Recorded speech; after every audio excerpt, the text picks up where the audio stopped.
Husky Nation. I'm Jemea Green, and welcome to This Week in Top Shelf Sports. The Huskies had plenty of action this past week, so let's get started. The football team had a bye this week, but are looking forward to their game this Saturday. The Huskies are currently 4-0 in conference play and 4-3 overall. With improved offensive play, the team is gearing up for a tough battle against Brigham Young University this Saturday in Provo, Utah. Head coach Rod Carey is pleased with how the offense has played and is optimistic about their outlook going forward. The wide receivers are getting better. The quarterback obviously played extremely well this last game. The offensive line and the run game has been pretty consistent all year, even with the tough defenses that we've played.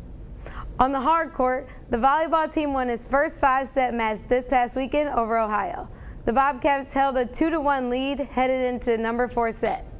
But the Huskies would not be denied winning the next 3 consecutive sets to knock off their MAC opponent. The Huskies are currently a 5 seed in conference and are looking to make a playoff push with 6 matchups remaining. Crossing over to the men's soccer team, they are coming off of their first win over the Akron Zips since 2006. This was a 15-match winless streak against the Zips. Also, Nick Markinich was named co-MAC Player of the Week for his 3 goals this past weekend, which moved him to second in the MAC. The Huskies are back in action in Chicago as they take on Loyola. The women's soccer team is looking to rebound this Saturday in their final game of the regular season. The Huskies lost their last matchup to Kent State 6-0. It has been a rough season for the ladies as they are sitting at a 2-16 record. And on to the course, the men's golf team is in action in Kennesaw, Georgia today.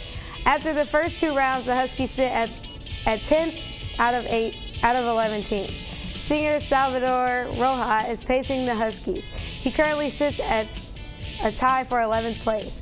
This is the final meet of the fall season for the Huskies. Alpha Phi won this year's annual women's Tugs tournament over the weekend.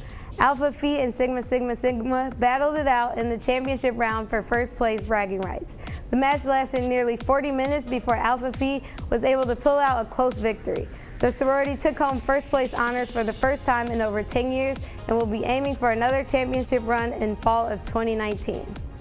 That's all for this week's update. Be sure to follow us on our social media platforms and tune into our live show Fridays at 12:15. Until next time, Husky Nation.